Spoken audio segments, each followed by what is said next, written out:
بچانا کوئی تو شبیر بن گئی زینب، بچانا کوئی تو شبیر بن گئی زینب،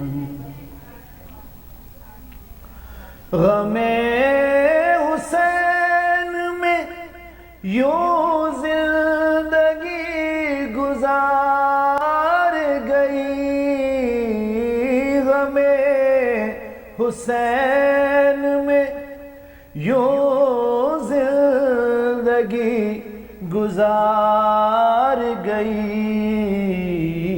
نہ اپنے اونوں محمد کو رو سکی زینب، نہ اپنے اونوں محمد کو رو سکی زینب، میرے حسین کی اس لاڈلی سکینہ کو، میرے حسین کی اس لاڈلی سکینہ کو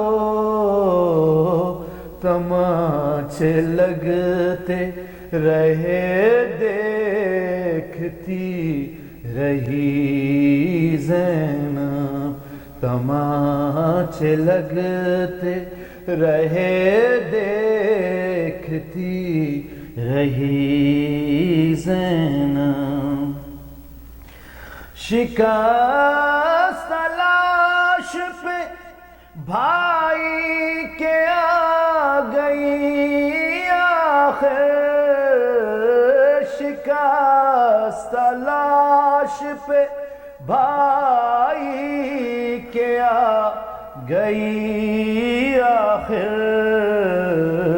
اکیلے بن میں سکینہ کو ڈھونڈتی زینب، اکیلے بن میں سکینہ کو ڈھونڈتی زینب، نبی کے روضے پہ صغرا سے جب ملی نظریں، نبی کے روضے پہ صغرا سے جب ملی نظریں، زبان سے کچھ نہ کہا اور رو پڑی زینب، زبان سے کچھ نہ کہا اور رو پڑی زینب، شرم کی ملکہ کھلے سر شرابیوں کا ہجوم، شرم کی ملکہ کھلے سر شرابیوں کا ہجوم، کہ ہائے بالوں سے منہ ڈھانپتی رہی زینب، کہ ہائے بالوں سے منہ ڈھانپتی رہی زینب، بچا نہ کوئی تو شبیر بن گئی زینب۔ جزاک اللہ۔ یہ تھے فیروز علی صاحب اور احمد شبات حسین صاحب کو مرثیہ پیش کریں گے جناب شبات حسین۔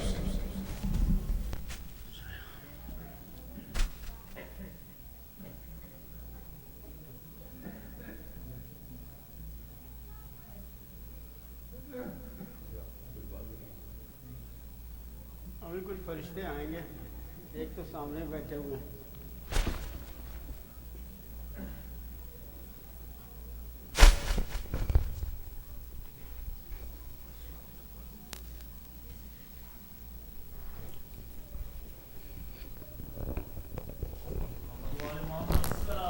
اللہم صلی علی محمد و آل محمد وعجل فرج اللہم صلی علی محمد و آل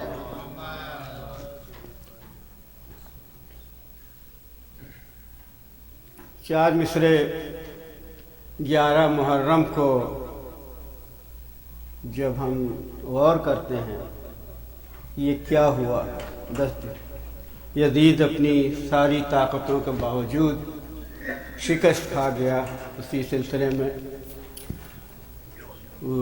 غرور ٹوٹ گیا، کوئی مرتبہ نہ ملا۔ یزید اپنی ساری طاقتوں کے ساتھ، ساری غرور کے ساتھ شکست کھا گیا، غرور ٹوٹ گیا، کوئی مرتبہ نہ ملا، اور جفا کے بعد کوئی حاصل جفا نہ ملا، جفا کے بعد کوئی حاصل جفا نہ ملا۔ اور سر حسین ملا تو یزید کو، لیکن سر حسین ملا تو یزید کو، لیکن شکست یہ ہے کہ وہ سر جھکا ہوا نہ ملا، شکست یہ ہے کہ وہ سر جھکا ہوا نہ ملا۔ پر محمد و آل محمد صلوات۔ اللہم صلی علی محمد و آل محمد۔ مرثیے کے چند بند پیش خدمت ہیں روانگی کوفے کے سلسلے میں، وہ ایام چل رہے ہیں، اسی مناسبت سے فاتحہ۔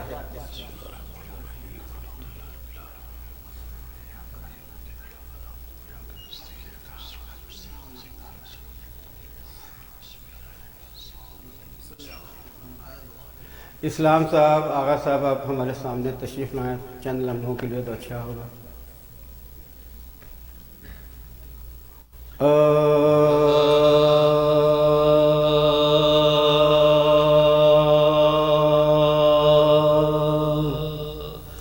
جب لٹ کے کربلا سے اسیر ستم چلے، جب لٹ کے کربلا سے اسیر ستم چلے، ارے سجاد سر برہنہ بدرد و علم چلے، روتے سروں کو پیٹتے پابند غم چلے، زینب نے لاش شہتے کہا بھائی ہم چلے، زینب نے لاش شہتے کہا بھائی ہم چلے، ارے مرنے سے آپ کے میں یہ ایزا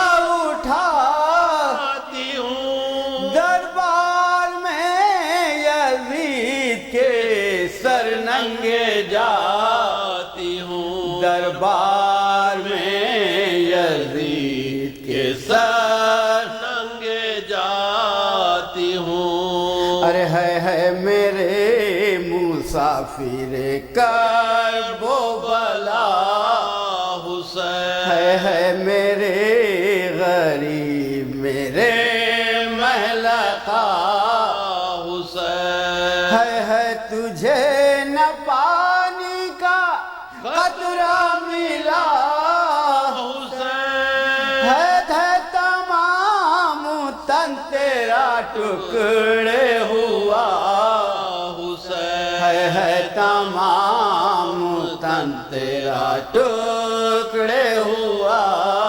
حسین ارے پیاسے گلے پہ خنجر بیداد چل گیا، ہے تڑپ تڑپ کے تیرا دم نکل گیا، ہے تڑپ تڑپ کے تیرا دم نکل گیا، ارے لے نینوا علی کی بیزار تجھے ملی، اے کربلا خدا کی امانت تجھے ملی، اے خاک میری ماں کی ریاضت تجھے ملی یہ زمین شمع امامت تجھے ملی لے زمین شمع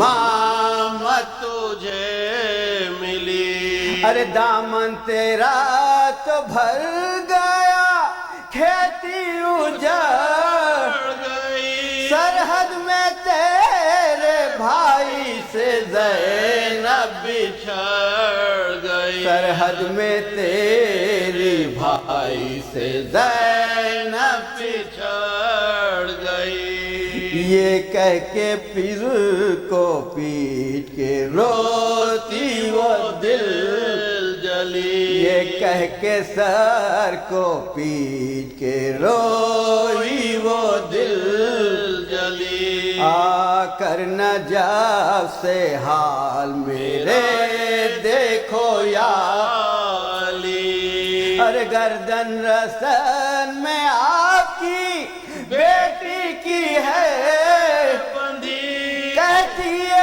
ماریا سے وہ با چشم تر چلی کہتی ہے ماریا سے وہ با چشم تر چلی ہے میں کربلائے معلا میں لوٹ گئے ہے میں کربلائے معلا میں لوٹ گئی پردیس میں آ کے برادر سے چھوٹ گئی پردیس میں آ کے برادر سے چھوٹ گئی مہماں بلا کے ہم سے دغا کی لائی انہوں نے کیا یہ ناغا پہ جور و جفا کی لائی انہوں نے ارے کچھ بھی ذرا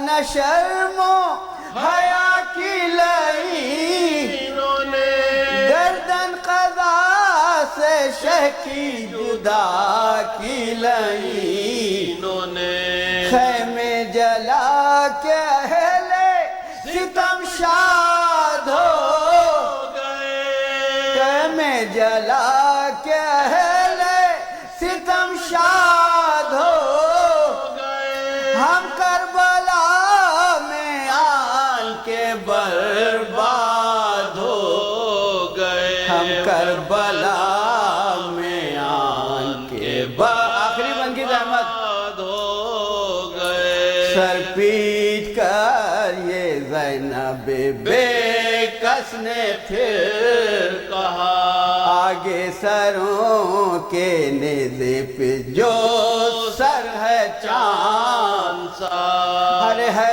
یہ حسین ابن علی شاہ کربلا ہے یہ حسین ابن علی شاہ کربلا نانا بنی نانا نواز سیکھے ہیں اور یہ ماں ہے فاطمہ نانا نوائی کے ہیں اور ماں ہے فاطمہ نانا نبی سیکھے ہیں اور ماں ہے فاطمہ ارے مظلوم و بے وطن ہے یہ اور خستہ تن مظلوم و بے وطن ہے یہ اور خستہ تن بے غسل و بے کفن ہے وہ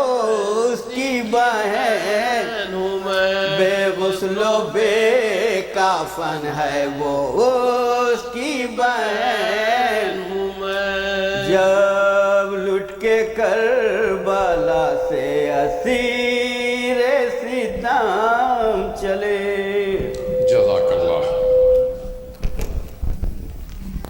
صلوات بر محمد و آل محمد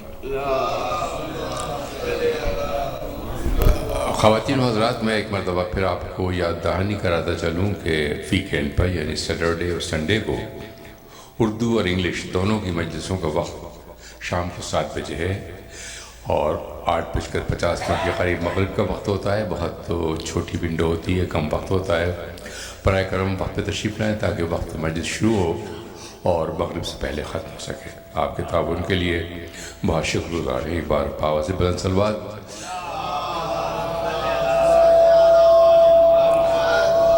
میں مولانا سے درخواست کروں تشریف لائیں ممبر سے.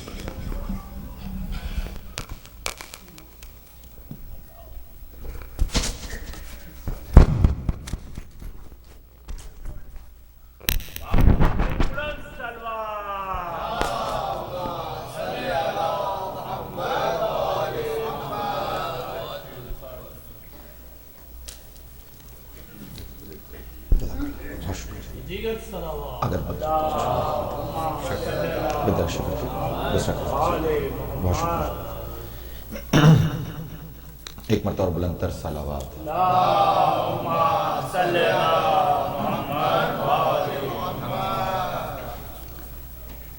ان اللہ و ملائکتہ یصلون علی النبی یا ایھا الذین آمنوا صلوا علیہ وسلموا تسلیما.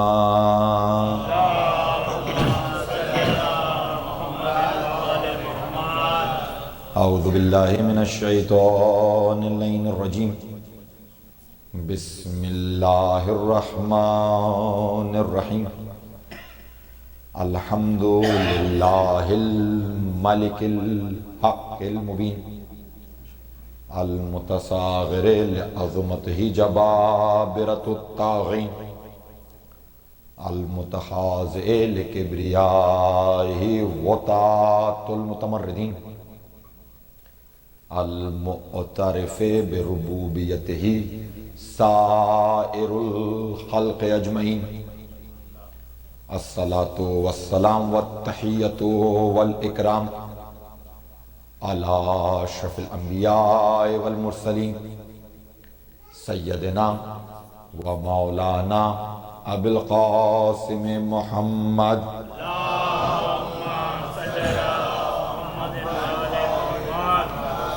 و اہل بیت طیبین الطاہرین المعصومین المظلومین ولعنۃ اللہ علی اعدائہم اجمعین من یومنا ھذا الی یوم الدین. صلوات.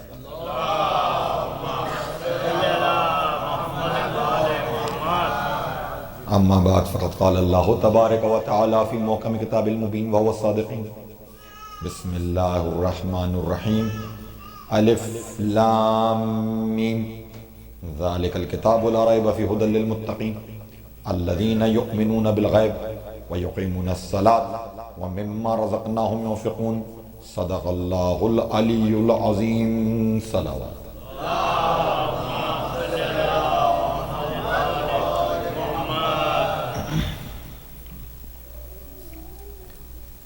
حقیقت منتظر کے عنوان سے ہم نے جس سحر روزہ سلسلہ گفتگو کا آغاز کیا، آج وہ سلسلہ گفتگو اپنے دوسرے مرحلے میں داخل ہوا چاہتا ہے. عزیزان محترم،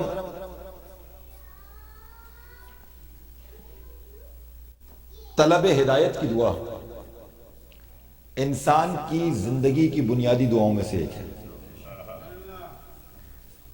طلب ہدایت کی دعا انسان کی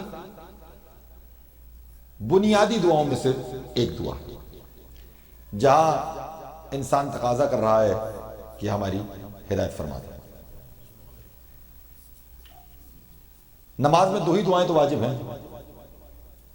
ایک اہدنا الصراط المستقیم جو کہ طلب ہدایت کی دعا ہے، اور دوسری وہ دعا جو عطیات میں ہم پڑھتے ہیں، یعنی اللہم صلی علی محمد و آل محمد.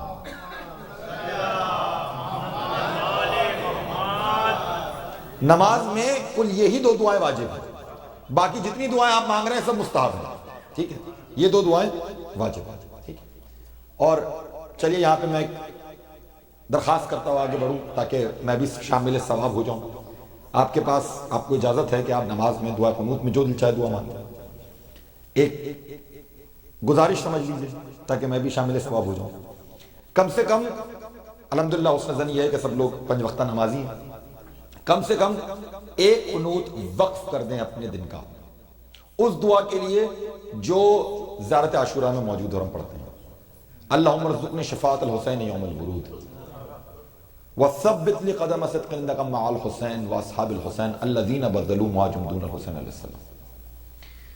ذرا ایک لمحے کے لیے یہ تصور کیجئے کہ آپ عالم نماز میں ہیں, پروردگار کے اتنے قریب ہیں, کبھی سرگوشی سے گفتگو کرتے ہیں, کبھی بجہر گفتگو کرتے ہیں, اور اس عالم میں آپ دعا مانگ رہے ہیں کہ پروردگار قیامت کے دن امام حسین کی شفاعت نصیب فرما. اللہم ارزقنی شفاعت الحسین یوم الورود, قیامت کے دن امام حسین کی شفاعت نصیب فرما. اللہم ارزقنی شفاعت الحسین یوم الورود وثبت لی قدم صدق عندک مع الحسین واصحاب الحسین. اب اس کے بعد کے جملے ذرا ذہن میں رکھیے گا کہ پروردگار جب تو ان کی شفاعت نصیب فرمائے گا تو پروردگار ہمیں ثابت قدم رکھنا. پروردگار ہماری یہ توفیق نہیں ہے کہ ہم حسین اور اصحاب حسین کی معیت میں چل سکیں, ہماری اتنی اوقات نہیں, ہماری اتنی توفیق نہیں ہے. پروردگار تیرا خاص لطف و کرم ہوگا تو ہم ان کی معیت نصیب ہو سکتی ہے, ہم ان کی معیت میں چل سکتے ہیں. وہ جنہوں نے, وہ اصحاب حسین, وہ انصاران حسین جنہوں نے امام حسین پر اور ان کی اولاد پر اپنے خون کو قربان کیا. تو اپنی نمازوں میں ایک قنوت کم سے کم دن کا وقف کریں اس دعا کے لیے, کیونکہ آپ کو اجازت ہے آپ پڑھ سکتے ہیں. باقی میں نے آپ سے عرض کیا کہ 2 دعائیں واجب ہیں نماز میں صرف. ایک اہدنا الصراط المستقیم واجب ترین دعا, دوسرا درود.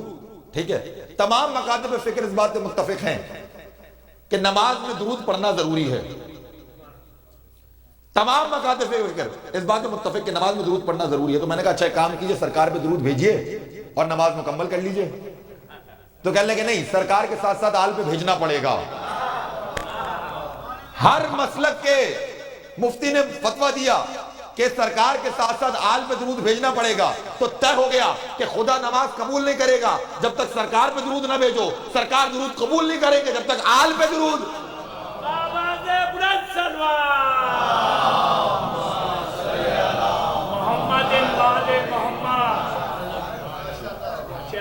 ایسے ہی.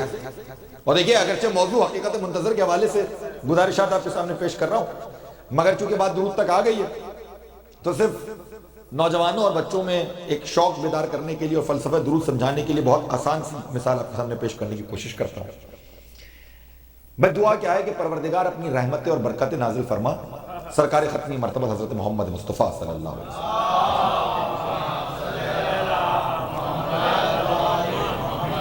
اب اعتراض کرنے والوں نے اعتراض کیا کہ صاحب سرکار تو سرتاپا رحمت ہے, سرکار تو رحمت للعالمین ہے, ان پہ نزول رحمت کی دعا. بھائی ایک سرتاپا رحمت ہے, رحمت للعالمین ہے, رحمت کا آپ کو سمجھے سرچشمہ ہے, ان پہ نزول رحمت کی دعا. تو اب میں آپ کے سامنے ایک بڑی آسان سی مثال پیش کرتا ہوں جس سے یہ بچے بھی ریلیٹ کر سکیں اور نوجوان ریلیٹ کر سکیں. دیکھیے بالکل ایسی مثال ہے کہ ایک کنٹینر ہے, ایک ظرف ہے, ایک برتن ہے جو پانی سے لبالب بھرا ہوا ہے. ایسے ہی آپ اسے اٹھا کے اپنے کندھے اپنے سر پہ رکھ لیں, اپنے سر پہ رکھ لیں. اب وہ لبالب پانی سے بھرا ہوا ہے, اس میں مزید پانی ڈالیں کیا ہوگا؟ چھلکے گا اور چھلک کے آپ کے کندھوں پہ آ گرے گا. بس سرکار اس ظرف کی مانند ہے جو رحمت پروردگار سے لبالب بھرا ہوا ہے, اس میں مزید رحمت ڈالو, چھلک کے آپ کے کندھوں پہ آ گرے گی. اس لیے دراصل جو ہم درود بھیجتے ہیں سرکار پہ وہ بھی اپنے فائدے کے لیے بھیجتے ہیں. ایک مرتبہ بلند آواز کے ساتھ درود بھیجیے گا.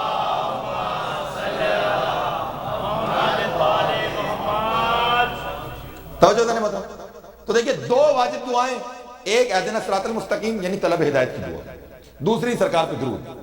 میں کہہ رہا ہوں طلب ہدایت کی دعا واجب ترین دعاؤں میں سے ہے انسان کی, ٹھیک ہے, کیونکہ انسان کی بنیادی ضرورت ہے کہ وہ ہدایت مانگ رہا ہے, وہ ہدایت مانگ رہا ہے, ٹھیک ہے. اور چونکہ وہ ہدایت مانگ رہا ہے تو پروردگار عالم نے قرآن میں یہ بھی کہہ دیا کہ ہدایت کی ذمہ داری ہماری. ان علینا للہدی, قرآن کی آیت ہے, ہدایت کی ذمہ داری ہماری ہے. ان علینا للہدی ترجمہ یہی ہے, ہدایت کی ذمہ داری ہماری ہے. تو جب ہدایت کی ذمہ داری پروردگار کی ہے تو تسلی کر لیں کہ ہادی بھی وہی بھیجے گا, آپ اجماع کر کے نہیں بنا سکتے.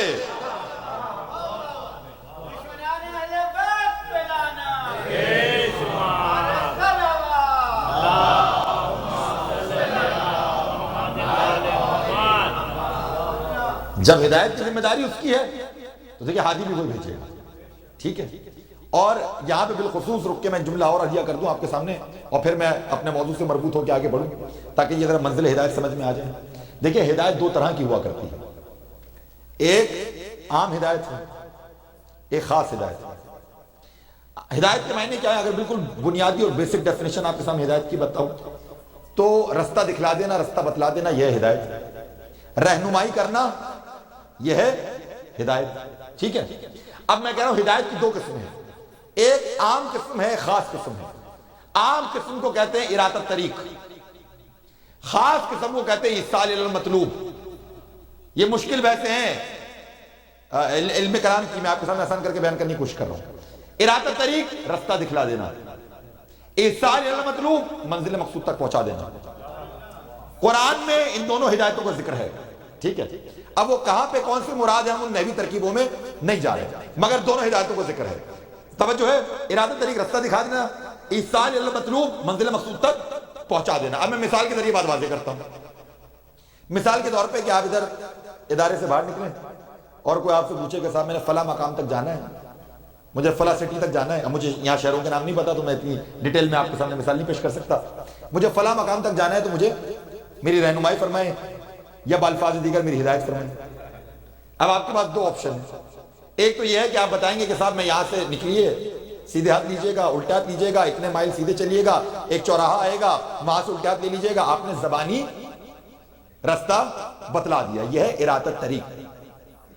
مگر یہاں پر ایک خدشہ ہے کہ شاید جو سن رہا ہے، جو سمجھ رہا ہے، اس کے سننے اور سمجھنے میں کوئی کجی رہ جائے یا آپ کے بیان کرنے میں وہ تاثیر نہ ہو، ٹھیک ہے، وہ رستہ بھٹک سکتا ہے، ہو سکتا ہے وہ نہ پہنچے وہاں سے. یہ ہے عام ہدایت. اب ہے خاص ہدایت، ایصال الی المطلوب منزل مقصود تک پہنچا دینا. اب سیکنڈ آپشن دیکھتے ہیں. سیکنڈ آپشن یہ ہے کہ باہر نکلے، وہی صاحب آئے، انہوں نے کہا فلاں مقام تک جانا ہے، کیا کیجئے؟ آپ کو ڈر ہے، میں نے بتا تو دیا مگر کہیں یہ بھٹک نہ جائیں، تو آپ کیا کیجئے گا؟ گاڑی تھی آپ کے پاس، گاڑی کا دروازہ کھولیں گے، ان صاحب کو بٹھائیں گے تاکہ اس چیز کا خدشہ ختم ہو جائے کہ وہ بھٹک سکتا ہے. انہیں گاڑی میں بٹھا کے اس خاص مقام تک چھوڑ کے آ جائیں گے. یہ ہے ایصال الی المطلوب. تھوڑا ساتھ دے سکیں اگر آپ. یہ ہے ایصال الی المطلوب، کیونکہ یہاں پر بھٹکنے کے چانسز نہیں ہیں، یہاں گمراہ ہونے کی منزل نہیں ہے، آپ منزل مقصود تک پہنچا رہے ہیں. تو اگر یہ دو قسمیں سمجھ میں آ گئی ہدایت کی، تو اب ایک جملہ مجھے کہہ لینے دیجئے کہ ایک کم 1,24,000 انبیاء آئے. جملہ آپ کی سماعتوں کی نظر کر رہا ہوں. ایک کم 1,24,000 انبیاء آئے، رستہ بتلا کے چلے گئے. اکیلے میرے سرکار ہیں، رستہ بھی بتلایا ہے، سفینہ بھی بنایا ہے. سفینے سے متمسک ہو جاؤ، منزل تک پہنچ جاؤ.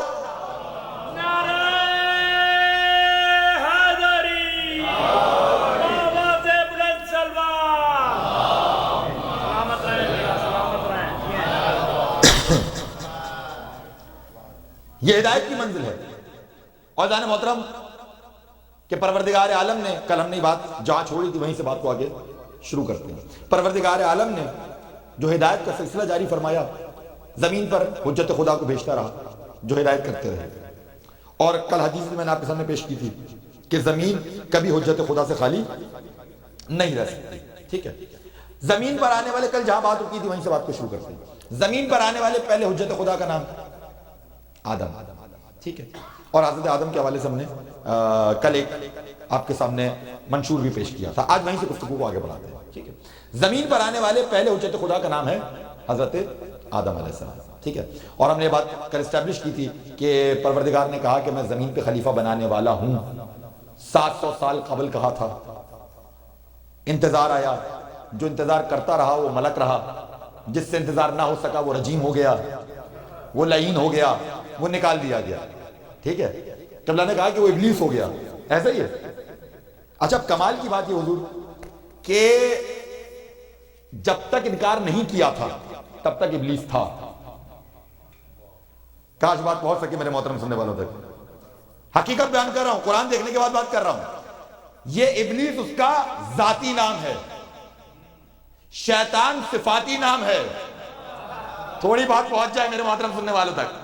ابلیس ذاتی نام ہے، شیطان صفاتی نام ہے. جہاں شیطنت ہو، شیطنت کی صفت رکھنے والے کو شیطان کہتے ہیں. قرآن میں جب تک اس نے منع نہیں کیا تھا تب تک ابلیس تھا. جس وقت سجدے سے منع کر دیا ابلیس نہیں رہا، شیطان ہو گیا. کیوں؟ کیونکہ پروردگار کے منتخب کردہ نمائندے کے خلاف آواز اٹھا دی، حجت خدا کے خلاف آواز اٹھا دی، تو اصول طے ہو گیا. اور قرآن نے معیار دے دیا کہ جب کبھی جو کوئی خدا کی حجت کے خلاف اٹھے گا، چاہے ذاتی نام جو کوئی بھی ہو، صفاتی نام شیطان ہوگا.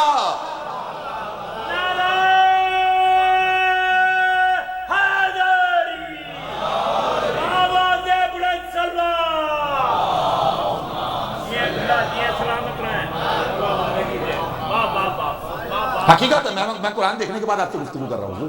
ٹھیک ہے. اچھا اب دیکھیے فرشتوں کو کہا کہ سجدہ کرو آدم کو. ٹھیک ہے. اور یہاں پر وہ استدلال بھی میرے ذہن میں آتا ہے، چونکہ ابھی درود کے والے سے گفتگو کی تھی، وہ استدلال بھی ذہن میں آتا ہے کہ یہودی نے آ کے سوال کیا تھا مولانا متقیان سے کہ آپ کا یہ ماننا ہے کہ آپ کے نبی کل انبیاء کے سردار ہیں. مولانا علی نے کہا اس میں کوئی شک نہیں ہے، مگر جو سامنے سے دلیل لایا وہ بھی سنیے. جب علی نے سلونی کا دعویٰ کیا ہے تو اب جو سوال پوچھنے آتا تھا وہ بہت دلیل لے کے آتا تھا اپنے ساتھ، ہے نا. اس نے سوال کیا، اس نے کہا اچھا میری دلیل سنیے. کہنے لگا صاحب بات یہ ہے کہ پروردگار نے آدم کو سجدہ کروایا تھا، فرشتوں کو حکم دیا تھا آدم کو سجدہ کرنے کا، آپ کے نبی کو تو سجدہ کرنے کا حکم نہیں دیا تھا نا. اب اس اعتبار سے تو آدم کو نبیوں کا سردار ہونا چاہیے. توجہ رکھیے گا، کیونکہ سجدے کا حکم آدم کے لیے ہے، آپ کے نبی کے لیے نہیں ہے. بس دلیل بڑی مضبوط ہے، دلیل بڑی مضبوط ہے، مگر بدقسمتی یہ ہے کہ علی کے در پہ آیا ہے. بدقسمتی یہ ہے کہ علی کے در پہ آیا ہے. علی نے دلیل سنی، مسکرائے. اور اب جواب سن لیجئے گا، خدا کی قسم کائنات میں علی کے علاوہ اور کوئی یہ جواب نہیں دے سکتا تھا. کیا دلیل تھی؟ آدم کو سجدہ کیا ہے، آپ کے نبی کو تو سجدہ نہیں کیا نا. مولا مسکرائے اور مسکرا کے کہنے لگے بھائی بات یہ ہے کہ آدم کو جو سجدہ کیا تھا نا وہ تعظیماً تھا.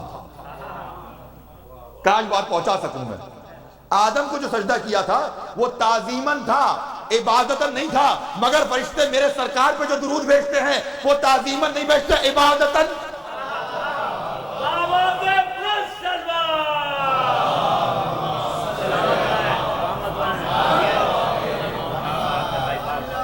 فرشتے سرکار پہ جو درود بھیجتے ہیں وہ تعظیماً نہیں بھیجتے، عبادتاً بھیجتے ہیں. اور یہ وہ واحد عبادت ہے کہ جس میں اللہ خود شریک ہے. ان اللہ و ملائکۃ یصلون علی النبی یا ایھا الذین آمنوا صلوا علیہ وسلموا تسلیما.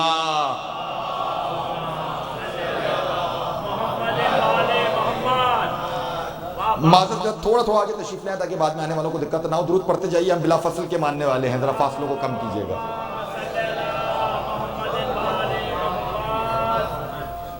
ایک مرتبہ بلندتر صلوات.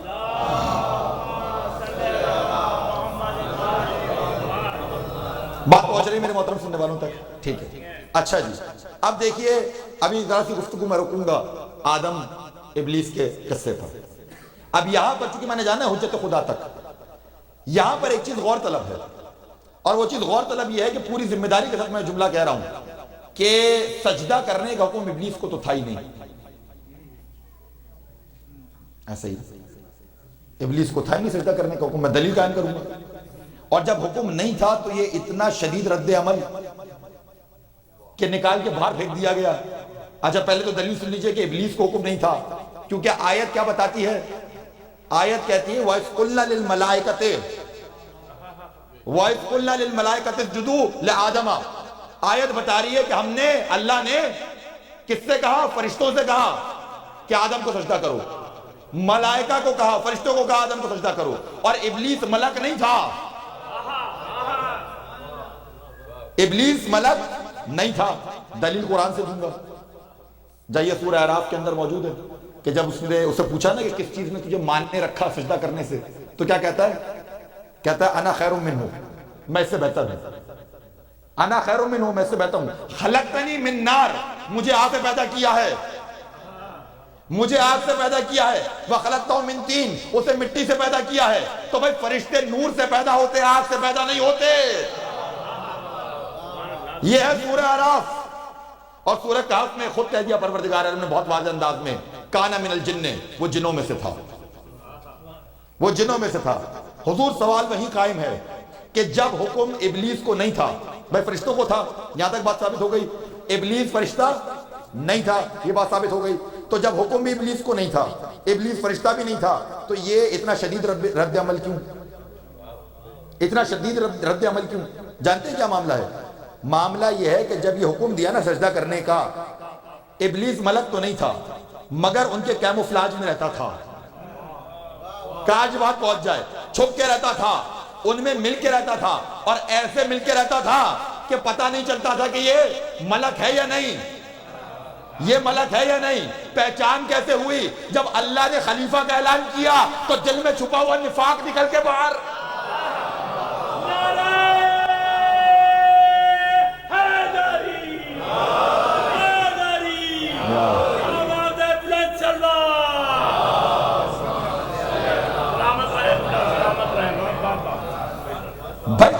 خلیفہ الہی کا کمال یہی ہے کہ جہاں اللہ اپنی خلافت کا اعلان کر دے دل میں چھپا ہوا نفاق نکل کے باہر آ جاتا ہے۔ میں کہوں تو زبان پکڑ لیجئے گا، مگر اگر خلیفہ اول کہیں کہ ہمیں جب دیکھنا ہوتا تھا مجمع میں کون مومن ہے کون منافق ہے، ہم علی کا تذکرہ چھیڑتے تھے۔ درود پڑھیے اور محمد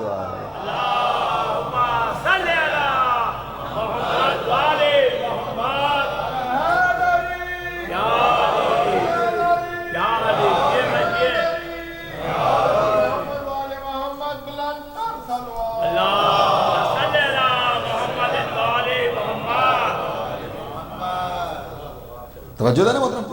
اچھا، تو اب بات یہاں تک واضح ہو گئی کہ جو خلیفہ الہی ہے وہ دل میں چھپا ہوا نفاق نکال کے باہر رکھ دے گا، ٹھیک ہے۔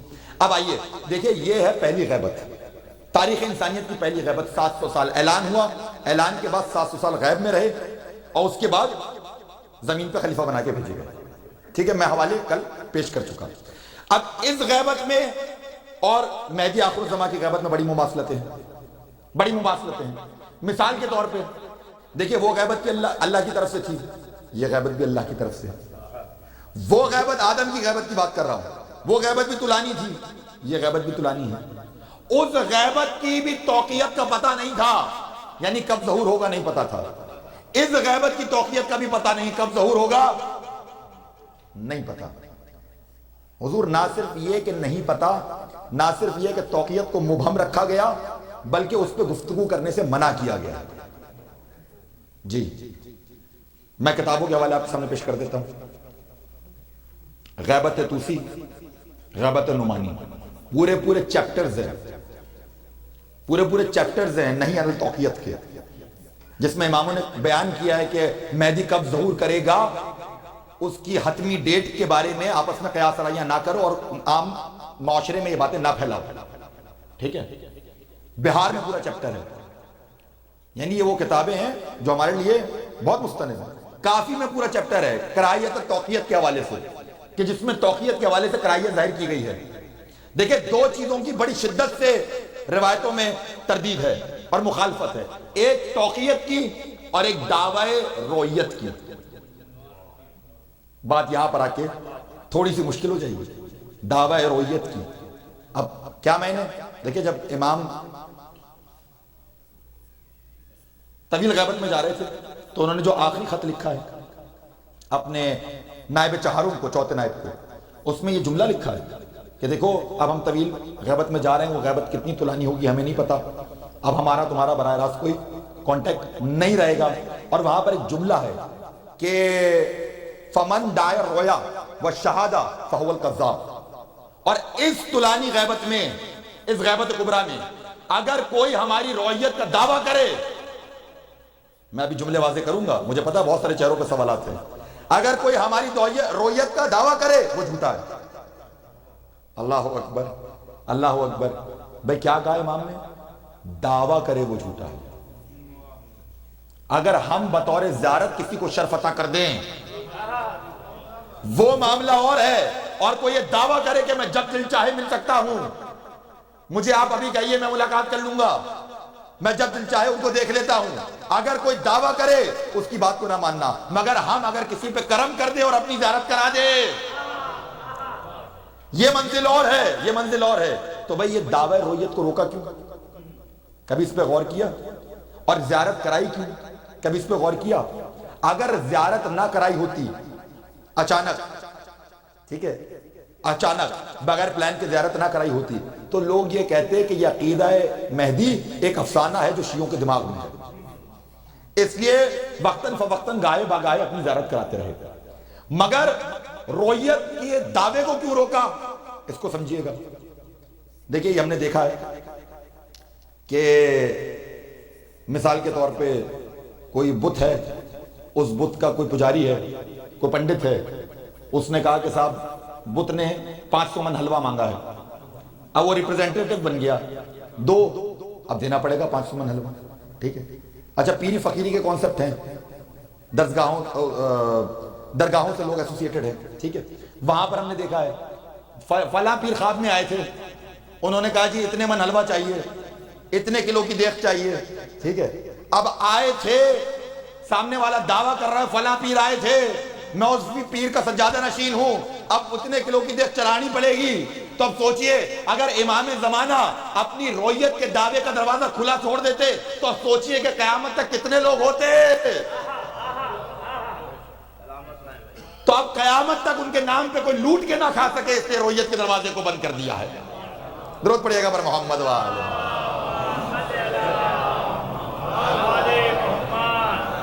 رویت کے دعوے کے دروازے کو بند کر دیا. دعویٰ اور ہے, میں نے پھر بہت اس میں تمیز قائم کی ہے کہ دعویٰ اور ہے اور زیارت عطا کرنا, اجازت عطا کرنا اور, ٹھیک. دیکھیں اب باقاعدہ داخل ہو گئے حقیقت منتظر کے باب میں, مگر میں چاہ یہ رہا ہوں کہ ذرا سا فلسفہ غیبت سمجھاتا جاؤں. جب تک غیبت کا فلسفہ سمجھ میں نہیں آئے گا گفتگو آگے ہوگی نہیں اور لطف انتظار قائم نہیں ہوگا. اور کرنا کیا ہے اس انتظار کے زمانے میں, یہ بھی بات سمجھ میں نہیں آئے گی, ٹھیک ہے. اس غیبت کو سمجھیے گا. دیکھیے غیبت کا تعلق, تھوڑی سی بات فلسفی ہے, میرا ساتھ دئیے گا. غیبت کا تعلق عدم رویت سے نہیں ہے. کس سے میں آپ کے سامنے ثابت کروں گا. غیبت کا تعلق عدم رویت سے نہیں ہے, غیبت کا تعلق معرفت سے ہے. فی الحال اس جملے کو یہیں تک محسوس کیجیے, جب میں اس کی ایکسپلینیشن کرتا ہوں, وضاحت کرتا ہوں میں نے کیا کہا. اچھا دیکھیں آگ کے لیے, اچھا معرفت کا آسان ترین ڈیفینیشن کیا ہے؟ پہچاننا. علم کی ڈیفینیشن جاننا, معرفت کی ڈیفینیشن پہچاننا. جاننا اور ہے, پہچاننا اور ہے. پہچاننے کی منزل جاننے کی منزل سے بہتر ہوا کرتی ہے, بلند تر ہوا کرتی ہے. مثال کے ذریعے واضح کروں, میں مثال کے طور پہ اسلام آباد میں کوئی عالم رہتے ہیں, میں نے ان کا نام سنا ہے, میں نے ان کے بارے میں بہت سنا ہے, میں نے ان کے کمالات سنے ہیں, میں نے ان کی جو بھی سکسس ہے وہ سنی ہے, ٹھیک ہے, سب کچھ پتا ہے. میں جانتا ہوں مگر پہچانتا نہیں ہوں. اب یہ جاننے اور پہچاننے میں اگر فرق ہے تو امکان ہے اس بات کا کہ میں جانتا بہت اچھی طرح سے ہوں عالم دین کو, مگر جس دن مجھے نظر آئے میں پہچان نہیں سکا. جاننے کی منزل اور ہے, پہچاننے کی منزل اور ہے. تو جاننے کی منزل علم حاصل کرنے کی منزل ہے, پہچاننے کی منزل معرفت کی منزل ہے. میں نے کہا کہ غیبت کا تعلق عدم رویت سے نہیں ہے, غیبت کا تعلق معرفت سے ہے. اب میں اس کو واضح کرتا ہوں آپ کے سامنے, اب فلسفہ غیبت کو سمجھنے کی کوشش کیجیے گا. جس چیز کو پہچانتے ہیں وہ شہود ہے, جس چیز کو نہیں پہچانتے وہ غیب ہے. کان کے لیے آواز شہود ہے, منظر غیب ہے. کاش بات پہنچ سکے. آگ کے لیے منظر شہود ہے, آواز غیب ہے. عجیب کمال کی بات ہے, جس انوائرمنٹ میں جس فضا میں منظر ہے اسی فضا میں تو آواز ہے. بے کسی اور یونیورس میں تو نہیں ہے نا, وہی یونیورس ہے. جہاں منظر ہے وہیں آواز ہے. اچھا جہاں منظر ہے آواز ہے وہیں خوشبو ہے, مگر ناک کے لیے خوشبو شہود ہے, منظر غیب ہے. زبان کے لیے ذائقہ شہود ہے, آواز غیب ہے. کیوں؟ کیونکہ کان پہچانتی ہے آواز کو. اس پورے انوائرمنٹ میں کان کے پاس صلاحیت یہ ہے کہ صرف آواز کو پہچانے کی. اس پورے انوائرمنٹ میں آنکھ کے پاس صلاحیت یہ ہے کہ صرف منظر کو پہچاننے کا. اس پورے انوائرمنٹ میں زبان کے پاس صلاحیت یہ ہے کہ یہ صرف ذائقے کو پہچانے گا، کیونکہ کان کو معرفت آواز کی، آنکھ کو معرفت منظر کی، ناک کو معرفت خوشبو کی، زبان کو معرفت ہے ذائقے کی. تو اصول قائم ہو گیا کہ جس چیز کی معرفت ہو، جس چیز کی معرفت ہو وہ شہود، جس کی معرفت نہیں وہ غیب. جسے پہچانتے ہو وہ شہود، جسے پہچانتے نہیں ہو وہ غیب. تو اب غیبت امام زمانہ سمجھنے کی کوشش کیجئے. امام کا فقط نظر نہ آنا یہ غیبت امام زمانہ نہیں ہے. اصل یہ ہے کہ نظر آ بھی جائے تو ہم پہچان نہیں سکتے.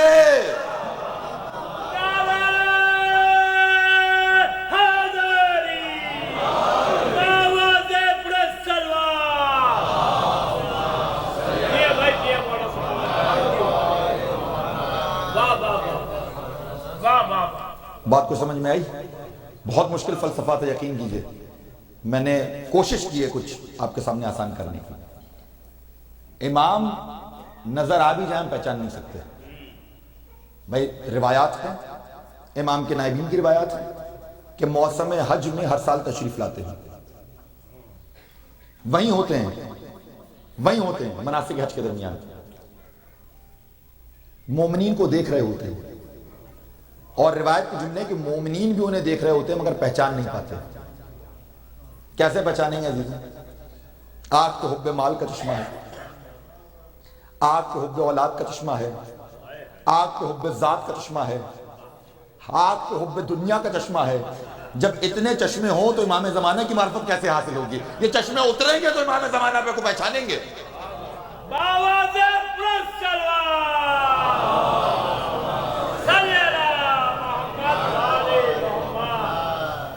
بات پہنچ رہی ہے؟ اچھا، یہ ہے فلسفہ غیبت. میں نے آسان کر کے بیان کرنے کی کوشش کی. اچھا، اب ایک اور بحث چھڑے اور اعتراض کرنے والوں نے اعتراض کیا کہ صاحب یہ اتنا عرصہ ہو گیا غیبت میں، 1000 سال سے زیادہ ہو گئے، 1100 سال ہو گئے، یہ ظہور کریں گے تو بوڑھے نہیں ہوں گے؟ اعتراض ہے، یہ ہیں کتابوں میں اعتراض کہ بھئی چلے ہم مان لیتے ہیں وہ ظہور کریں گے، مگر ظہور کریں گے تو پتہ نہیں خدا جانے کتنی عمر ہوگی، اور جب اتنی عمر ہوگی معاذ اللہ ثم معاذ اللہ تو کمر جھکی ہوئی ہوگی، ہے نا، آثار ضعف ظاہر ہوں گے. اور آپ کہہ رہے ہیں جہاد کریں گے، تو ایسے میں جہاد کیسے ہو سکتا ہے نا؟ تو بھائی دیکھیے، کوئی فلسفی اور منطقی بحث کرنے کی ضرورت ہی نہیں ہے. آپ اپنے امام کو پہچانے، اس کا جواب اسی میں ہے. امام کے القابات میں جواب ہے. کاش بات کر سکیں اور بات پہنچ سکے میرے محترم سننے والوں تک. امام کے القابات میں جواب ہے اعتراض کا. چلیے امام کے القابات ذہن میں لائیں. امام زمان، امام عصر، ولی عصر، حجت دورہ، جو کچھ بھی ہے. آپ غور تو کریں اپنے امام کے القاب پہ. امام پہلے ہے، زمانہ بعد میں ہے. نہیں بات پہنچی. امام پہلے ہے، زمانہ بعد میں ہے. صاحب پہلے ہے، زمانہ بعد میں ہے. ولی پہلے، عصر بعد میں ہے. یہ امام زمانہ کا اعجاز ہے کہ امام پہلے، زمانہ بعد میں، اور باقی انسانیت کا عالم کیا ہے؟ وَالْعَصْرِ إِنَّ الْإِنسَانَ لَفِي خُسْرٍ. زمانہ پہلے ہے، انسان بعد میں. زمانہ پہلے، انسان بعد میں. کیوں؟ کیونکہ انسان تابع ہے زمانے کے. زمانہ آگے آگے چلتا ہے، انسان پیچھے پیچھے چلتا ہے. زمانہ انسان پہ اثر انداز ہوتا ہے. اس لیے زمانہ پہلے ہے، انسان بعد میں ہے. مگر اکیلا میرا امام زمان ہے، اکیلا میرا مولا ہے. امام پہلے، زمانہ بعد میں، ولی پہلے، عصر بعد میں، صاحب پہلے، عصر بعد میں. یعنی زمانہ چلتا ہے امام کے پیچھے، زمانہ کرتا ہے امام کی اطاعت. زمانہ ہے تابع امام کے، زمانہ ہے تابع امام کے. تو بھائی اب آپ سوال کر رہے ہیں کہ وہ بوڑھے کیوں نہیں ہوں گے؟ تو بوڑھا وہ ہوتا ہے جس پہ زمانہ اثر انداز ہو. زمانہ جس کا تابع ہو وہ بوڑھا نہیں ہوا کرتا.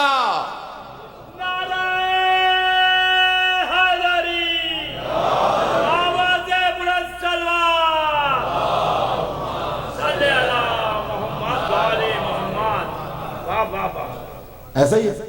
اچھا، اب ایک اور سوال. وہ سوال یہ ہے، اچھا یہ تو وہ سوال ہے جو خود حضرت ابو ذر غفاری نے پوچھا رسول خدا صلی اللہ علیہ وآلہ وسلم.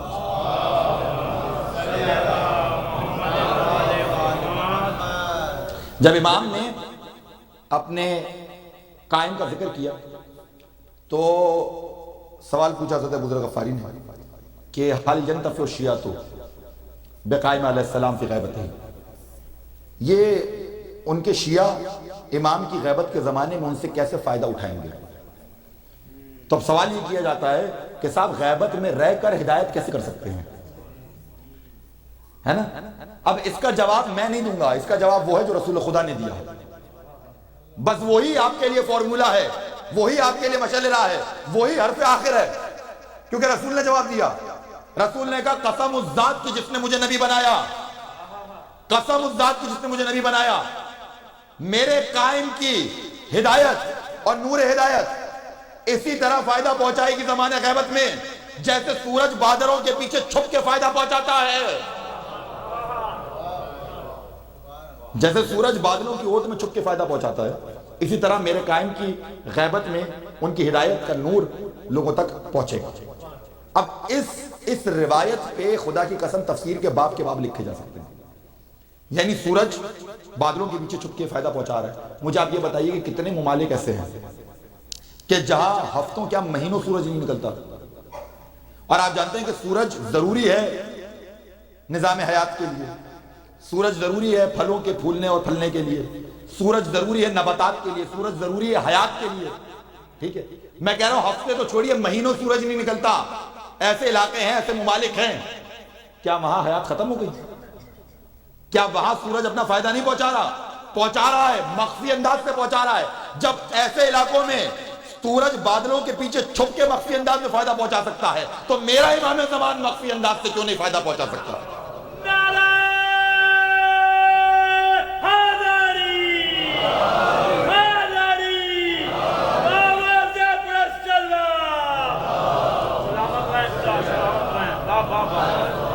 آدھان محترم بہت مختلف انداز سے گفتگو کر رہا ہوں، ذرا میرا ساتھ دیجیے گا۔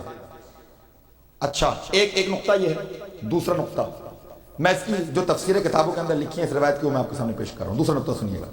دوسرا نقطہ یہ ہے، کہتے ہیں کہ صاحب اچھا آج کے دور کے حوالے سے بھی ایک اس کی تفسیر ہوئی ہے، کہتے ہیں کہ سورج بادلوں کی اوٹ میں چھپا ہوا ہے، آپ اس سے استفادہ نہیں کر سکتے، آپ اس تک نہیں پہنچ سکتے، مگر یہ مسئلہ حل ہو گیا آج کے زمانے میں۔ اب جب ایئر کرافٹ ایجاد ہو گیا نا، فلائٹ آ گئی، جہاز آ گیا، تو ایک مرتبہ آپ نے پرواز کی، مادی پرواز کی، اور وہ پرواز بادلوں کا سینہ چیر کے آپ کو سورج کے پاس لے گئی۔ تو سورج تک پہنچنے کا ایک ذریعہ ہے پرواز، جس طرح مادی دنیا میں پرواز ممکن ہے ایسے ہی روحانی دنیا میں پرواز، روحانی دنیا کی پرواز کو عرفان کہتے ہیں، اعجاز کہتے ہیں۔ درود پڑھیے گا بر محمد وال۔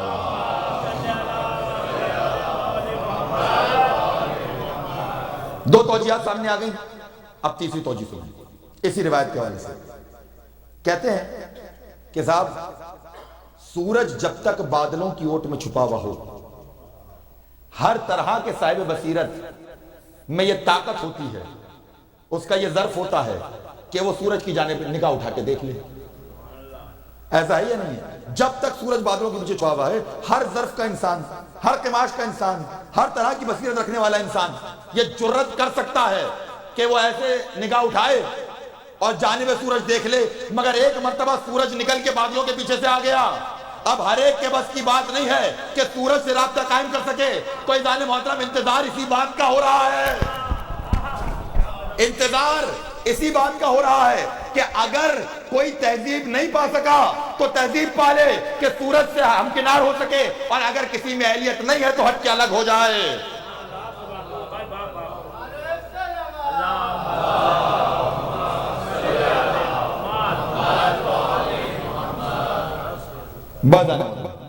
حقیقت یہی ہے، کس طرح فائدہ پہنچائیں گے یہ آپ کے سامنے ہے۔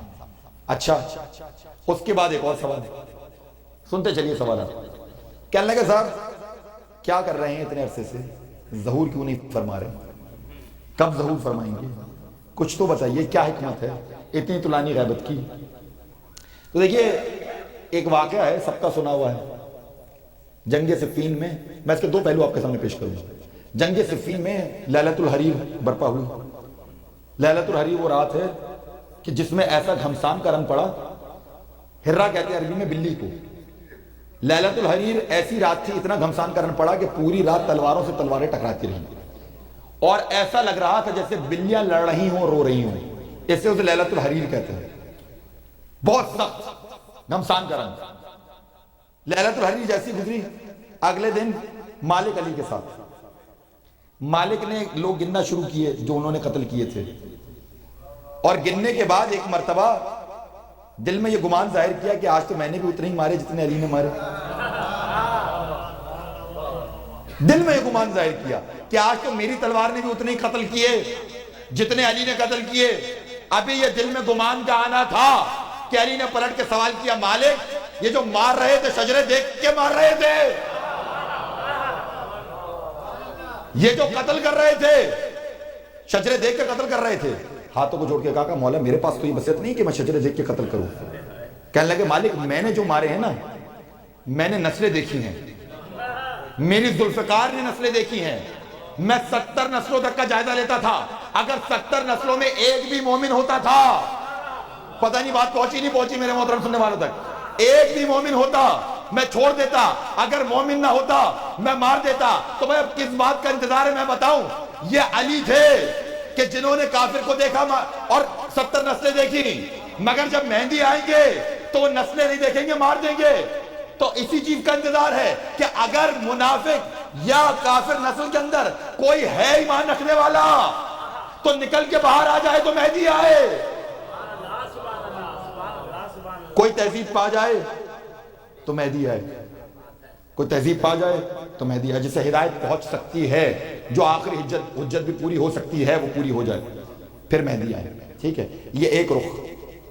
دوسرا رخ دیکھیے، یہ جتنے انقلاب برپا ہوئے، یہ جتنے عذاب نازل کیے گئے، نوح نے عذاب نازل کیا معجزے کے ذریعے، حضرت لوط نے عذاب نازل کیا معجزے کے ذریعے. ٹھیک ہے، حد تو یہ ہے کہ بدر میں خود معجزے کے طور پہ فرشتے اترے جنگ لڑنے کے لیے. یعنی یہ جتنے بھی انقلاب ہیں اور جتنی بھی فتوحات ہیں اور جتنے بھی معجزے ہیں، ان میں پروردگار عالم کی جانب سے کوئی نہ کوئی معجزہ رونما ہوتا ہوا نظر آ رہا ہے. مگر مہدی علیہ السلام جو انقلاب برپا کریں گے اور وہ جو فتوحات کریں گے وہ معجزاتی نہیں ہوں گی. خود لڑیں گے میدان میں اتر کے، اپنے زور بازو سے فتح کرتے ہوئے جائیں گے، پہلی چیز. دوسرا، وہ جتنی فتوحات تھیں، جتنے عذاب تھے، وہ سارے ریجنل لیول کے تھے. کسی ایک خطے پر آیا، کسی ایک ملک پر آیا، کسی ایک علاقے پر آیا. مگر مہدی کا انقلاب ریجنل نہیں ہوگا، پوری دنیا پہ ہوگا، پوری دنیا پہ ہوگا. تو بھائی جتنا بڑا انقلاب ہے اس کے انتظار کے لیے اتنا ہی بڑا انتظار ہے.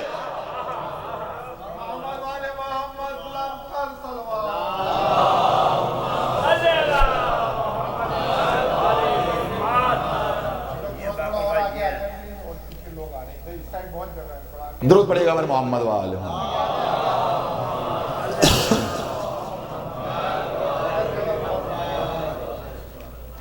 ایک مرتبہ درود پڑھیے گا.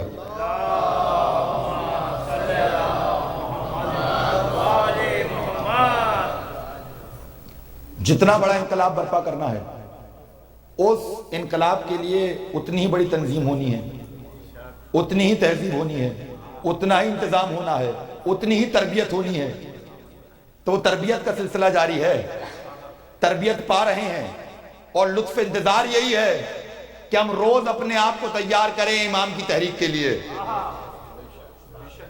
فقط بیٹھ کے لبیک یا مہدی نہیں کہنا، فقط بیٹھ کے اعلیٰ جل یا مولا نہیں کہنا. اپنے آپ کو تیار کرنا ہے اس تحریک کے لیے جس کو برپا کرنے والا ہے زمانے کا امام. ٹھیک ہے، بس آنے محترم، حقیقت یہی ہے کہ اب تبرکن ایک روایت بس سنتے جائیے، کیونکہ یہ بحث چھڑی اور یہ طبقے بنے. کچھ نے کہا کہ ہم مانتے ہیں کہ مہدی آئیں گے، مگر وہ ان کے پیدا ہونے کے قائل نہیں ہیں. کچھ ہمارے ساتھ ہیں جو کہتے ہیں نہیں، مہدی آئیں گے بھی، ظہور بھی فرمائیں گے اور وہ پیدا بھی ہو چکے ہیں. اچھا، ہمارے پاس، صرف ہمارے پاس نہیں بلکہ آپ یوں سمجھیں کہ اہل سنت کے حوالوں میں بھی میں آپ کو کئی حوالے پیش کر سکتا ہوں، کئی روایتیں پیش کر سکتا ہوں جس سے ثابت ہے کہ مہدی پیدا ہو چکے ہیں. بس ایک روایت سنیے، ایک بہت ہی مستند راوی ہیں ہماری مسلک کے، احمد ابن اسحاق قمی، ٹھیک ہے، یہ نائب بھی تھے امام حسن عسکری کے اور بہت مستند راوی ہیں حدیثوں کے، اور ان کا مزار آج بھی ایران میں سرق الذهب میں واقع ہے، قم کے پاس یہ علاقہ ہے۔ احمد نے اسحاق قمی بیان کرتے ہیں، ٹھیک ہے، اور شاید اسی روایت کی گفتگو رک جائے اور ختم پذیر ہو۔ احمد ابن اسحاق قمی بیان کرتے ہیں، کہتے ہیں کہ میں سال بھر کے سارے مسائل لوگوں کے اور خمس اور وظائف سب جمع کرتا تھا، اور وہ لے کے میں امام حسن عسکری کی خدمت میں حاضر ہوا کرتا تھا، ٹھیک ہے۔ کہنے جب میں آخری بار حاضر ہوا ان کی خدمت میں تو ایک مرتبہ امام نے وہ سارے مسائل لیے جو لوگوں نے تحفے تحائف بھجوائے تھے، جو خمس بھجوایا تھا وہ لیا، اور پھر کہنے لگے کہ اے ابن اسحاق، یہ ہماری اور تمہاری آخری ملاقات ہے، اس کے بعد نہ تم زندہ رہو گے نہ ہم اس دنیا میں رہیں گے۔ یہ سننا تھا ابن اسحاق ایک مرتبہ متزلزل ہوئے اور کہنے لگے کہ مولا میں رہوں نہ رہوں اس سے فرق نہیں پڑتا، مگر مولا آپ کا رہنا ضروری ہے، کیونکہ آپ نہیں رہیں گے تو آپ کے بعد ہدایت کون کرے گا؟ آپ کے بعد ہدایت کون کرے گا؟ اب یہ کہنا تھا، امام مسکرائے اور کہنے لگے ہدایت کرنے والا آ گیا، کہنے لگے ہدایت کرنے والا آ گیا۔ اور یہ کہنے کے بعد ایک مرتبہ امام حجرے میں داخل ہوئے اور چند ہفتوں کا بچہ اپنے گود میں اٹھا کے باہر لے کر آئے اور زیارت کرائی احمد ابن اسحاق قمی کو۔ اب دیکھیں روایت کے جملے ہیں، احمد ابن اسحاق قمی کہتے ہیں کہ میں نے دیکھا کہ اس بچے کا چہرہ 14ویں کے چاند کی طرح چمک رہا تھا، 14ویں کے چاند کی طرح چمک رہا تھا۔ اس گھرانے کی فضیلت یہی ہے کہ پہلا محمد اگر کسا کے نیچے ہو تو اس کا بھی چہرہ 14ویں کے چاند کی طرح چمکتا ہے، آخری محمد اگر گود میں ہو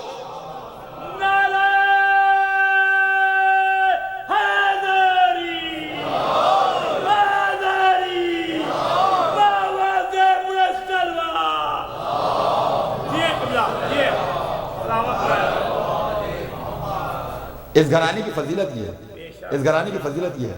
اگر یہاں تک میرے ساتھ ہے تو میں روایت روک کے جملہ دیا کر دوں، میری زبان تک آ گیا ہے۔ دیکھیں حضور کی دو خصوصیات تھیں، اسٹرائکنگ فیچر تھے، جس میں حضور کو نہ بھی دیکھا ہو ان دو خصوصیات کا مشاہدہ کرو، بتا دو کہ حضور وہیں کہیں ہیں۔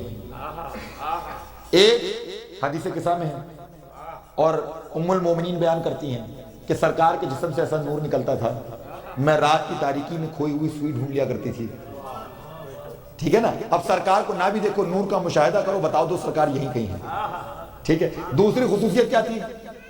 حدیث کے سامنے اشم عندک رائحتن، تھوڑا ساتھ دے سکے اگر آپ، جو گھر میں آتا ہے وہ کہتا ہے نانا کی خوشبو آ رہی ہے، بھائی کی خوشبو آ رہی ہے، نانا کی خوشبو آ رہی ہے۔ ابھی ملاقات نہیں کی سرکار سے، خوشبو سونگی بتا دیا سرکار یہیں کہیں ہے۔ اب اگر توجہ ہے تو جملہ کہوں، دیکھیے دو خصوصیات، سرکار کو نہیں بھی دیکھو، نور کا مشاہدہ کرو، بتا دو سرکار یہیں کہیں ہیں، خوشبو سونگو، بتا دو سرکار یہیں کہیں ہیں۔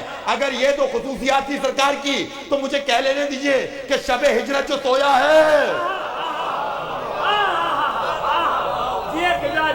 شب ہجرت جو سویا ہے اس کے جسم سے بھی ویسے ہی نور نکلتا ہوگا، اس کے پاس سے بھی ویسی خوشبو آتی ہوگی، ورنہ کافر پوری رات دھوکے میں نہ رہتا کہ رسول سو رہے ہیں یا علی۔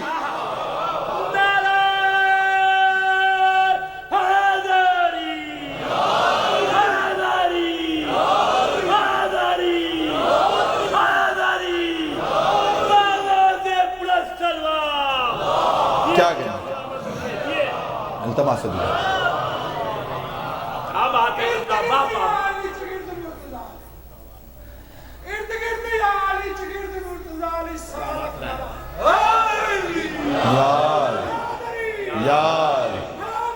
یار میں بہت معذرت خواہ کہ میں نے روایت کو بیچ میں روکا اور میں نے نقطہ آپ کے سامنے پیش کیا، مگر میں کیا کروں، زبان تک آ گیا تھا۔ اور علی کی ولایت کا، علی کی حب کا تقاضا یہ ہے کہ اس کا اظہار برملا کیا جائے، بغیر خوف و خطر کے کیا جائے، ہے نا۔ تو عزیزان محترم کیا کہہ رہے ہیں احمد ابن اسحاق قمی؟ واپس آئیے روایت کی طرف۔ وہ کہتے ہیں کہ ایک چند ہفتے کے بچے کو میرے پاس امام حسن عسکری لے کر آئے، اس کا چہرہ 14ویں کے چاند کی طرح چمک رہا تھا، کہنے لگے کہ وہ ٹکٹکی باندھ کے مجھے دیکھ رہا تھا۔ دیکھیں چند دن کے بچے ٹکٹکی باندھ کے نہیں دیکھا کرتے، مگر وہ بچہ دیکھ رہا تھا، وہ دیکھ رہا تھا۔ کہنے لگے بس میں نے دیکھا اور مجھے یقین ہو گیا دل میں کہ یہی زمانے کے امام ہیں، یہی زمانے کے امام ہیں۔ کہنے لگے مگر پھر بھی خدا جانے میں دل میں کیا شوق جاگا کہ میں نے کہا کہ مولا اگر کوئی نشانی پیش ہو جائے، اگر کوئی نشانی پیش ہو جائے تو کیا ہی بات ہے، کوئی دلیل پیش ہو جائے تو کیا ہی بات ہے۔ ابھی یہ کہا ابن اسحاق نے اور گود کا بچہ بولا لا تطلب اثرا بعد عینن ابن الاسحاق، ہمارے چہروں کو دیکھنے کے بعد کوئی دلیل نہ مانگ، ہمارے چہرے علامت ہوا کرتے۔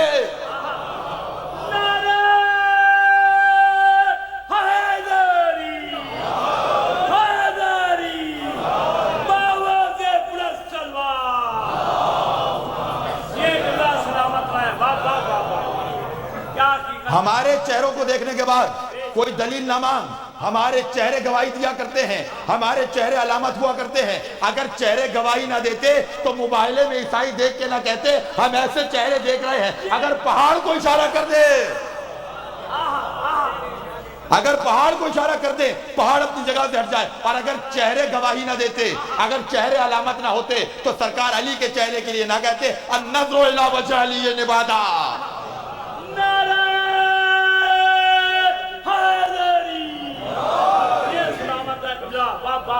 بائزانے ہوتا ہے، گفتگو اس مقام پر رک جائے گی۔ النظر الی وجہ علی نبادا، علی کے چہرے کو دیکھنا عبادت ہے۔ اور علی کے چہرے کی شبیہ ہے عباس۔ حکم کی تعمیل میں مولا ابوالفضل عباس کے حال کے مسائل دیکھیے، میں کیا فضیلت بیان کروں ابوالفضل کی۔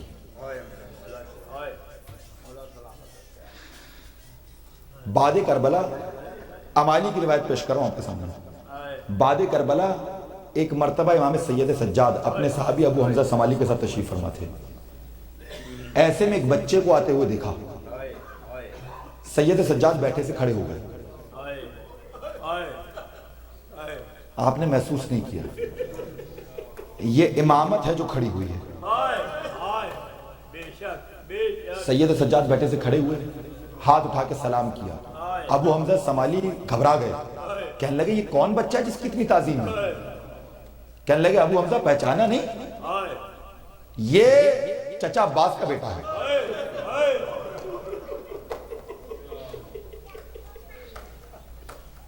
اور اس کے بعد سید سجاد کے ہی جملے ہیں۔ کہنے لگے کہ میرے نانا پہ وہ دن بڑا شاق تھا، بہت گرا تھا کہ جب آپ کے چچا حضرت حمزہ شہید ہوئے۔ پھر کہنے لگے کہ میرے بابا پہ وہ دن بڑا مصیبت کا دن تھا جب ان کے چچا شہید ہوئے۔ اور کہنے لگے کہ مجھ پہ وہ دن بڑا شدید دن تھا کہ جب میرے چچا نہر کے کنارے بازو کٹا کے سو چکے۔ سید سجاد کہہ رہے ہیں، امامت تعظیم پیش کرتے ہوئے کہتی ہے کہ میرا سلام ہو ابوالفضل عباس پر کہ جس نے اپنے بازو کٹانا تو گوارا کیا مگر امامت پہ کوئی شان پہ کوئی حرف آنا اس نے گوارا نہ کیا۔ پہچانتے ہیں نا ابوالفضل کو؟ دیکھیے میں حوالہ پیش کرتا ہوں، چلوں آپ کو ذرا سا اس کریکٹر کو سمجھیے گا۔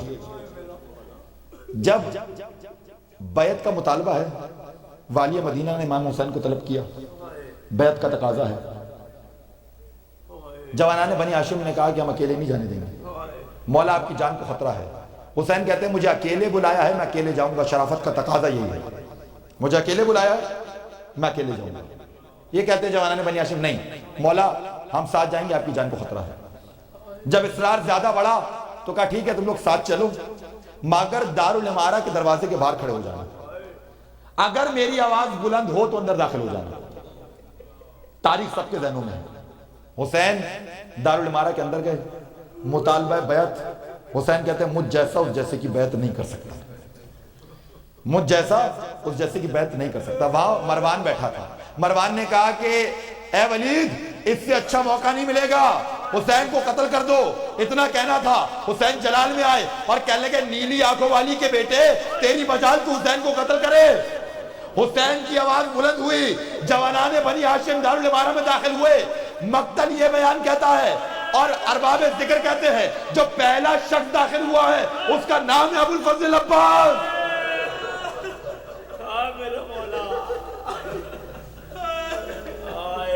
روز عاشور کہتے ہیں مولا جنگ کی اجازت ہے، مولا جنگ کی اجازت ہے؟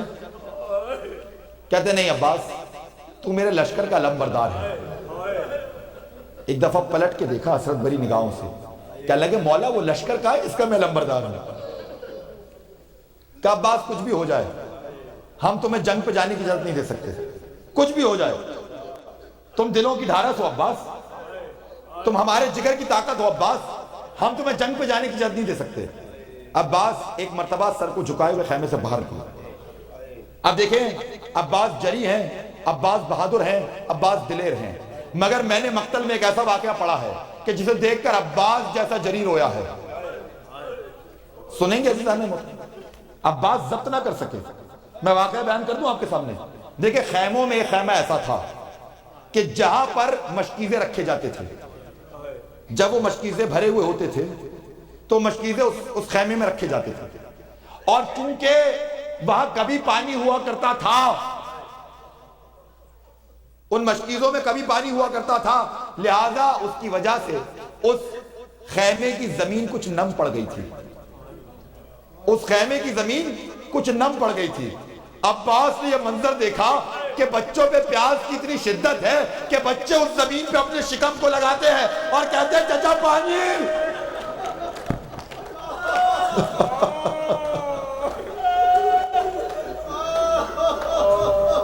عباس سے برداشت نہ ہوا، ایک مرتبہ سکینہ کا ہاتھ پکڑا، کہا بیٹا پانی چاہیے، کہا چچا پانی لا دیجئے، پانی لا دیجئے۔ سکینہ کو لے کے چلے حسین کے سامنے، کہنے لگے مولا جنگ کی اجازت نہیں مانگتا، بچی کے لیے پانی، مولا بچی کے لیے پانی لانا چاہتا ہوں۔ یہ لاڈلی ہے حسین کی، یہ لاڈلی ہے حسین کی، اس کی خواہش کو حسین ٹال نہیں سکتے۔ کہنے لگے جاؤ عباس، مگر دو جملے کہے، ایک جملہ عباس سے کہا، ایک جملہ سکینہ سے کہا۔ عباس سے کہا عباس جا تو رہے ہو، یاد رکھنا جنگ نہیں کرنی۔ سکینہ کی طرف مخاطب ہوئے کہ سکینہ بھیج تو رہی ہو مگر یاد رکھنا جب تماچے لگیں گے چچا بہت یاد۔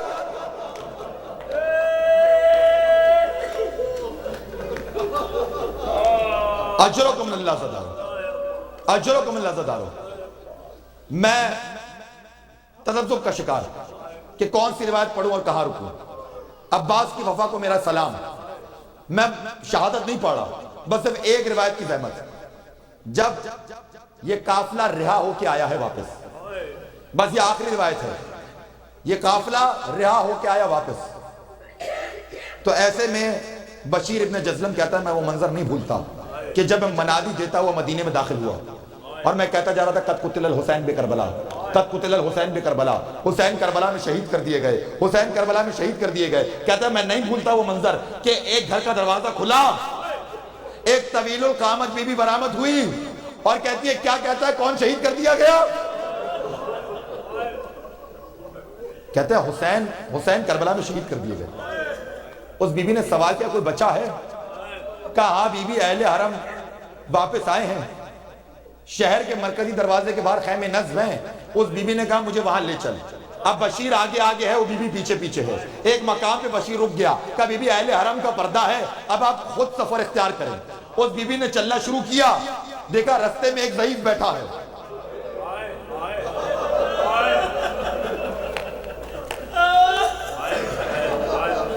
خدا کی قسم روایت پڑھنے کی ضرورت تو نہیں ہے۔ اس بی بی نے کہا اے شیخ مجھے جگہ دے میں گزرنا چاہتی ہوں۔ اس ضعیف نے اٹھنے کی کوشش کی، اس سے اٹھا نہیں گیا۔ ایک مرتبہ پھر کہا مجھے جگہ دے میں گزرنا چاہتی ہوں، میں علی کی بیوہ ہوں، اس شخص نے پھر اٹھنے کی کوشش کی، اس سے اٹھا نہیں گیا۔ ایک مرتبہ اس بیوی کو جلال آیا اور کہنے لگی تمہیں نہیں معلوم میں کون ہوں؟ میں عباس کی ماں ہوں، میں حکم دیتی ہوں جگہ دو۔ وہ ضعیف اٹھا، ایک ہاتھ سر پہ ایک ہاتھ کمر پہ، کانپتے ہاتھوں کے ساتھ کہتا ہے السلام علیکم یا جدہ ہو، دادی میرا سلام۔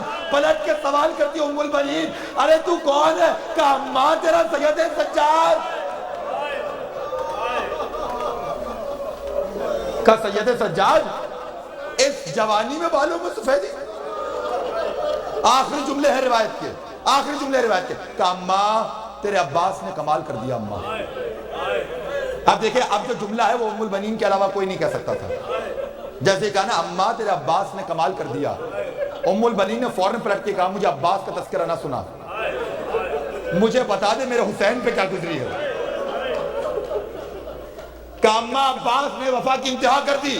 کہا پھر عباس کی قصیدے پڑھے ہو، مجھے اتنا بتا دو میرے حسین کی غربت کا عالم کیا تھا، بس اتنا پوچھنا تھا۔ سید سجاد نے کہا اماں کیا پوچھتی ہیں، حسین کی غربت کا عالم یہ ہے کہ زینب نے رکاب تھامی تھی، حسین کو سوار کرایا تھا، اتنا سننا تھا۔ چہرہ سرخ ہوا، جلال آیا، نجف کی طرف رخ کیا، کہا شاہ نجف اس عباس پہ ناز تھا، کیا سنتی ہوں؟ زینب نے سوار کرایا، زینب نے سوار کرایا۔ یہ جملے ادا ہوئے، ادھر چوبے خیمہ بلند ہوئی۔ کہا اماں میرے عباس کو کچھ نہ کہنا اماں، اماں عباس نہیں تھا، عباس ہوتا سکینہ کو تماچے نہ لگتے اماں، عباس ہوتا ہماری چادریں نہ چھنتی اماں، عباس۔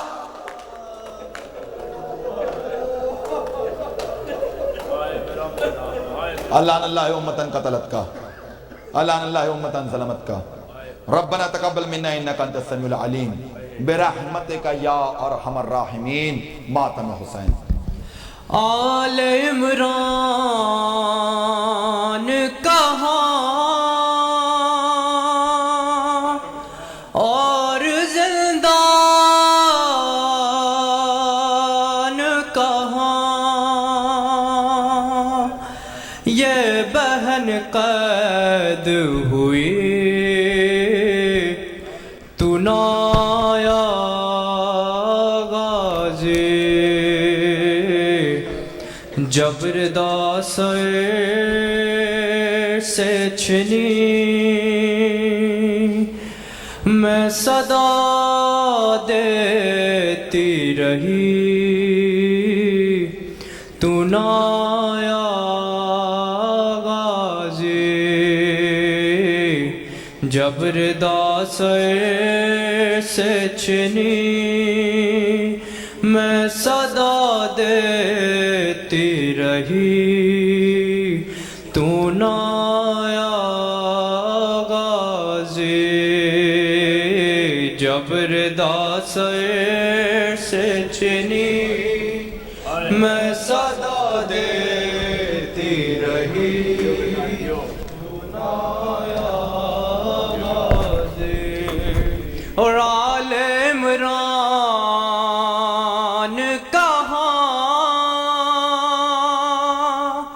اور زندان کہاں، یہ بہن قید ہوئی تو نہ آیا غازی، جبرداس سے چھنی میں صدا دیتی رہی، تو نہ آیا غازی۔ اور ہم کو پانی نہ ملے تیری خوشبو تو رہے، تیرے بازو نہ کٹے چاہے مشکی زاچ دے، اور یہ مگر ہو نہ سکا تیرے بازو ہے جدا، مجھ پہ ہے تشنا لبی تو نہ آیا غازی جب ردا سر سے چنی میں صدا دیتی رہی تو نہ آیا غازی اور آل عمران کہاں اور زندان کہاں یہ بہن قید ہوئی تو نہ آیا غازی جب ردا سر سے چنی میں صدا دیتی رہی تو نہ آیا غازی اور آ گئی شام علم لٹ گئے اہل حرم ریت پر جلتی ہوئی ہو گیا ٹھنڈا لوں پرسہ دینے کے لیے مجھ سے ملنے کے لیے آ گئے بابا علی تو نہ آیا غازی جب ردا سر سے چنی میں صدا دیتی رہی تو نہ آیا غازی اور دھوپ میں تو تھا سجائے تجھ سے آباد تھا گھر ہے برہنا میرا سر کیا نہیں تجھ کو خبر اے علمدار وفا اس بہن کو باخدا تجھ سے ڈھارستی پڑی تو نہ آیا غازی ردا سر سے چنی میں صدا دیتی رہی تو نہ آیا غازی کتنی بے باس تھی بہن اے شہنشاہ وفا نام لے لے کے میرا جب یہ ظالموں نے کہا ناز تھا جس پہ تجھے اب بلاؤ نہ اسے اور میں روتی رہی جب ردا سر سے چنی میں صدا دیتی رہی تو نہ آیا غازی قید خانے میں قضا جب سکینہ کو ملی دیکھ کے کرتے کا کفن بچی دفنائی گئی اس گھڑی نام تیرا صورت ناد علی دکھ میں دہراتی رہی غازی جب ردا سر سے چنی میں صدا دیتی رہی تو نہ آیا غازی یا سجاد یا سجاد یا سجاد یا سجاد یا سجاد یا سجاد یا سجاد یا سجاد یا سجاد یا سجاد یا سجاد رونے کے لیے کافی ہے سجاد تیرا نام رونے کے لیے کافی ہے سجاد تیرا نام رونے کے لیے کافی ہے سجاد تیرا نام رونے کے لیے کافی ہے سجاد تیرا نام رونے کے لیے کافی ہے سجاد تیرا نام تو شہنشاہ درد ہے تو شہنشاہ درد ہے بتلا رہی ہے شام رونے کے لیے کافی ہے سجاد تیرا نام کافی ہے سجاد تیرا نام، تو شہنشاہ درد ہے، تو شہنشاہ درد ہے، بتلا رہی ہے شان، رونے کے لیے کافی ہے سجاد تیرا نام، رونے کے لیے کافی ہے سجاد تیرا نام، چلا بے کسوں کا کارواں، بیمار لوگوں سارواں ہے، سنگ سرے پوریا شاہ لاپتہ کی بیٹیاں، کرب و بلا کے دشت میں، کرب و بلا کے دشت میں برپا ہے کوہرام، رونے کے لیے کافی ہے سجاد تیرا نام، رونے کے لیے کافی ہے سجاد تیرا نام، تو شہنشاہ درد ہے، تو شہنشاہ درد ہے، بتلا رہی ہے شان، رونے کے لیے کافی ہے سجاد تیرا نام، رونے کے لیے کافی ہے سجاد تیرا نام، رونے کے لیے کافی ہے سجاد تیرا نام، زینب پکارے بے وطن، بھائی میرا ہے بے کفن، کر دے اسے کوئی دفن، میرے ہاتھوں میں باندھی رسن، آئے کیسے سنا ہوگا، آئے کیسے سنا ہوگا، بیمار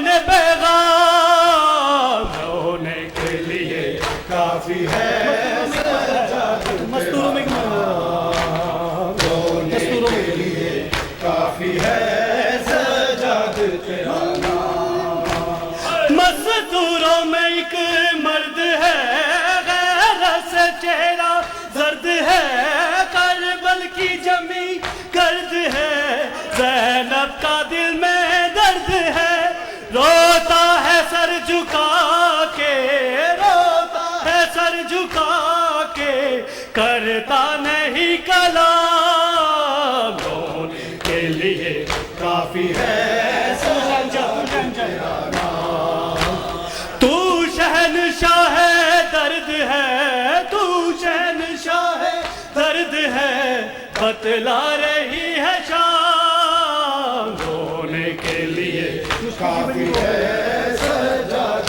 تیرا مشکل تھی بڑی وہ بڑی، رونے کے لیے کافی ہے سجاد تیرا نام، مشکل تھی بڑی وہ گھڑی، دربار میں نب کھڑی، شبیر کے لب پہ چڑھی، سجاد نے پہلی کڑی، دربار یزیدی کے، دربار یزیدی کے، لرزے تھے در و بام، رونے کے لیے کافی ہے سجاد تیرا نام، رونے کے لیے کافی ہے سجاد تیرا نام، تو شہنشاہ درد ہے، تو شہنشاہ درد ہے، بتلا رہی ہے شان، رونے کے لیے کافی ہے سجاد تیرا نام، رونے کے لیے کافی ہے سجاد تیرا نام، کٹ جاتے سیدوں کے سر، زینب نہ جاتی در بدر، بیمار کا ٹکڑے جگر، روتا ہے لہو ہر نگر، ہے منزلوں پہ تڑپنا، ہے منزلوں پہ تڑپنا، سجاد تیرا کام، رونے کے لیے کافی ہے سجاد تیرا نام، رونے کے لیے کافی ہے سجاد تیرا نام، تو شہنشاہ درد ہے، تو شہنشاہ درد ہے،